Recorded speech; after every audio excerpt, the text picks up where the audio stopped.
बोलो सियापति रामचंद्र की जय। बोलो बजरंग बली की जय। मंगलवार व्रत कथा। सर्व सुख रक्त विकार, राज्य सम्मान तथा पुत्र की प्राप्ति के लिए मंगलवार का व्रत उत्तम है। इस व्रत में गेहूं और गुड़ का ही भोजन करना चाहिए। भोजन दिन रात में एक बार ही ग्रहण करना चाहिए। व्रत 21 सप्ताह तक करें। मंगलवार के व्रत से मनुष्य के समस्त रोग नष्ट हो जाते हैं। व्रत में पूजन के समय लाल पुष्पों को चढ़ावें और लाल वस्त्र धारण करें।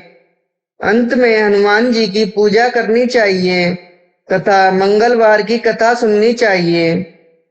बोलो सियापति रामचंद्र की जय। बोलो बजरंग बली की जय। मंगलवार व्रत कथा। एक ब्राह्मण दंपत्ति के कोई संतान न थी, जिसके कारण पति पत्नी दुखी थे। वह ब्राह्मण हनुमान जी की पूजा हेतु वन में चला गया। पूजा के साथ महावीर जी से एक पुत्र कामना प्रकट किया करता था। घर पर उसकी पत्नी मंगलवार व्रत पुत्र की प्राप्ति के लिए किया करती थी। मंगल के दिन व्रत के अंत में भोजन बनाकर हनुमान जी का भोग लगाने के बाद स्वयं भोजन ग्रहण करती थी। एक बार कोई व्रत आ गया जिसके कारण ब्राह्मणी भोजन न बना सकी। तब हनुमान जी का भोग भी नहीं लगाया। वह अपने मन में ऐसा प्रण करके सो गई कि अब अगले मंगलवार को ही हनुमान जी को भोग लगाकर अन्न पानी ग्रहण करूंगी। वह भूखी प्यासी 6 दिन तक पड़ी रही। मंगलवार के दिनों से मूर्छा आ गई। तब हनुमान जी उसकी लगन और निष्ठा देखकर प्रसन्न हो गए। उन्होंने उसे दर्शन दिए, सचेत किया और कहा, मैं तेरे से अति प्रसन्न हूँ। मैं तुझको एक सुंदर पुत्र देता हूँ जो तेरी बहुत सेवा किया करेगा। हनुमान जी मंगलवार को बाल रूप में उसको दर्शन देकर अंतर्ध्यान हो गए। सुंदर बालक पाकर ब्राह्मणी अति प्रसन्न हुई। ब्राह्मणी ने बालक का नाम मंगल रखा। कुछ समय पश्चात ब्राह्मण वन से लौट कर आया। प्रसन्नचित्त सुंदर बालक घर में क्रीड़ा करते देखकर वह ब्राह्मण पत्नी से बोला, यह बालक कौन है? पत्नी ने कहा, मंगलवार के व्रत से प्रसन्न हो हनुमान जी ने दर्शन दे मुझे यह बालक दिया है। पत्नी की बात छल से भरी जान उसने सोचा, यह उल्टा व्यभिचारिणी अपनी कलुषता छुपाने के लिए बात बना रही है। एक दिन उसका पति कुएं पर पानी भरने जा रहा था। पत्नी ने कहा, मंगल को भी साथ ले जाओ।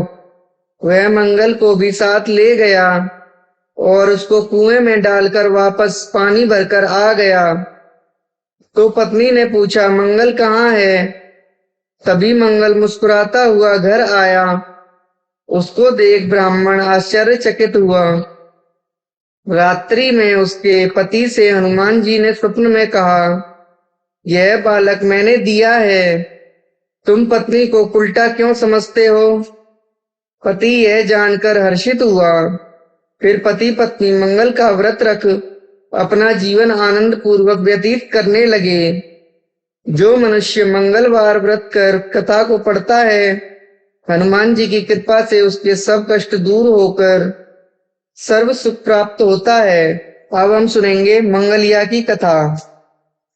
एक बुढ़िया थी। वह मंगल देवता को अपना इष्ट मानकर सदैव मंगल का व्रत रखती और मंगल देव का पूजन किया करती थी।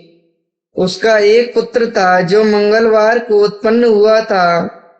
इस कारण उसको मंगलिया के नाम से बोला करती थी। मंगलवार के दिन ना तो घर को लीपती और न पृथ्वी ही खोदा करती थी। एक दिन मंगल देवता उसकी श्रद्धा की परीक्षा लेने के लिए उसके घर में साधु का रूप बनाकर आए और द्वार पर आवाज दी। बुढ़िया ने कहा, महाराज क्या आज्ञा है? साधु कहने लगा, बहुत भूख लगी है, भोजन बनाना है। इसके लिए तू थोड़ी सी पृथ्वी लीप दे तो तेरा पुण्य होगा। यह सुनकर बुढ़िया ने कहा, महाराज आज मंगलवार की व्रती हूं, इसलिए मैं चौका नहीं लगा सकती। कहो तो जल छिड़काव कर दूं, उस पर भोजन बना लें। साधु कहने लगे कि मैं गोबर से ही लिपे चौके पर खाना बनाता हूं। बुढ़िया ने कहा, पृथ्वी लीपने के सिवाय और कोई सेवा हो तो मैं सब कुछ करने को तैयार हूं। तब साधु ने कहा कि सोच समझकर उत्तर दे, जो कुछ भी मैं कहूं सब तुमको करना होगा। तब साधु कहने लगा कि तू अपने पुत्र को बुलाकर औंधा लिटा दे तो मैं उसकी पीठ पर भोजन बनाऊंगा।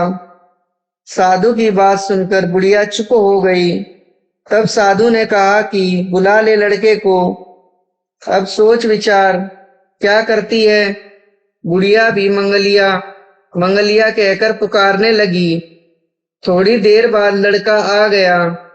बुढ़िया ने कहा, जा बेटे तुमको बाबा जी बुलाते हैं। लड़के ने बाबा जी से जाकर पूछा, क्या आज्ञा है महाराज?